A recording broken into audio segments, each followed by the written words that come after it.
Ce podcast inclut du contenu clé à l'aide d'outils d'intelligence artificielle. Les informations fournies ne constituent pas des conseils financiers, d'investissement ou juridiques. Vous êtes invité à vérifier les informations de manière indépendante et à consulter des professionnels qualifiés pour des conseils personnalisés. Bienvenue au Luxembourg Funcast. Ce podcast, créé par Bertrand Mariot, avocat à la Cour, a pour mission de vous apporter une information claire, libre et rigoureuse sur la réglementation financière et les fonds d'investissement au Luxembourg. Nos analyses sont issues de références officielles, affinées par un prompt et context engineering sophistiqué. Veuillez noter que cet épisode a été préparé en date du 4 octobre 2025. Aujourd'hui, on se penche sur un sujet vraiment d'actualité, la grande réforme du registre des bénéficiaires effectifs, le RBE. Oui, un changement assez fondamental. Avant, c'était presque porte ouverte, non ? L'accès était très large. C'est ça. Mais ça, c'était avant l'arrêt de la Cour de justice de l'Union européenne, celui du 22 novembre 2022. Ah oui, l'arrêt qui a tout changé. Exactement. La Cour a dit en substance que cet accès public et sans limite était disproportionné. Ça posait problème par rapport à la vie privée, à la protection des données, enfin aux droits fondamentaux. Logique. Du coup, le Luxembourg a dû réagir ? Tout à fait. La réponse législative est arrivée assez vite, avec une loi en janvier 2025, le 23 janvier, et un règlement grand-ducal le 13 mars 2025. Et tout ça est entré en vigueur quand ? Le 1er février 2025. Donc c'est relativement récent, on est passé d'une transparence quasi totale à, disons, une confidentialité qualifiée. Confidentialité qualifiée. J'aime bien le terme. Ça veut dire quoi concrètement ? Qui peut encore voir quoi ? Ce n'est plus tout le monde. C'est beaucoup plus ciblé.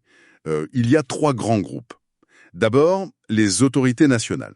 La CSFF, le fisc, les autorités judiciaires. Elles, pour leur mission, gardent un accès complet illimité. D'accord, ça c'est pour le contrôle étatique. Et les professionnels ? Les banques, les avocats ? Deuxième groupe. Eux, ils ont accès, mais c'est un accès limité. Limité à ce dont ils ont besoin pour leur vigilance, la fameuse due diligence client. Et, point important, il faut un accord spécifique avec le gestionnaire du registre, le LBR. Le Luxembourg Business Registers. C'est ça.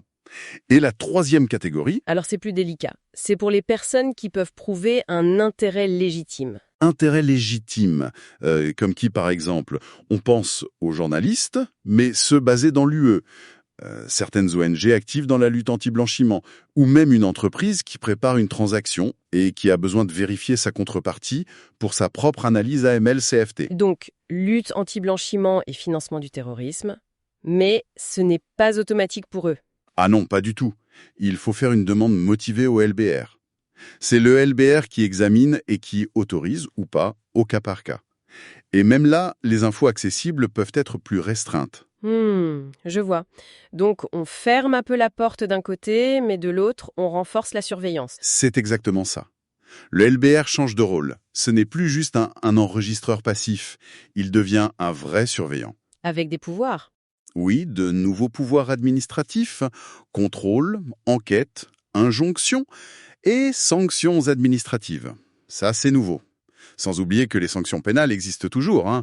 On parle de montants qui peuvent aller jusqu'à 1,25 million d'euros. Et ces nouvelles sanctions administratives, elles ressemblent à quoi C'est surtout le règlement grand-ducal du 13 mars qui détaille ça. Il y a des astreintes journalières possibles et surtout une grille harmonisée pour les frais de dépôt tardifs. Ah, ça c'est intéressant. Fini les excuses pour les retards ? Disons que ça va coûter plus cher et de manière progressive. Et ça concerne aussi bien le RBE que le RCS, le registre de commerce. 50 € dès le 2e mois de retard, ça passe à 200 pour le 3e et 4e, et 500 € après. Ça incite à être à l'heure. Quelles sont les implications pour les entreprises au quotidien ? Le secrétariat juridique doit être sous pression. Ah oui, clairement. La fonction monte en gamme. Ce n'est plus juste de la paperasse, c'est de la gouvernance stratégique.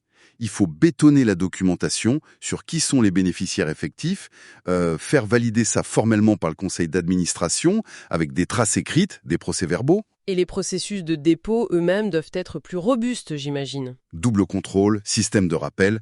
Oui, il faut éviter l'oubli ou l'erreur. Et ça rejaillit sur les prestataires externes, bien sûr. Justement, les fiduciaires, les domiciliataires, comment ils gèrent ce risque accru ? Ils doivent revoir leur contrat de service. C'est indispensable. Il faut des clauses très claires sur l'étendue de leur mission RBE, sur l'obligation du client de donner les bonnes infos à temps. Sur les garanties, les indemnisations en cas de problème liés aux infos du client. Exactement. Et sur la limitation de leurs propres responsabilités.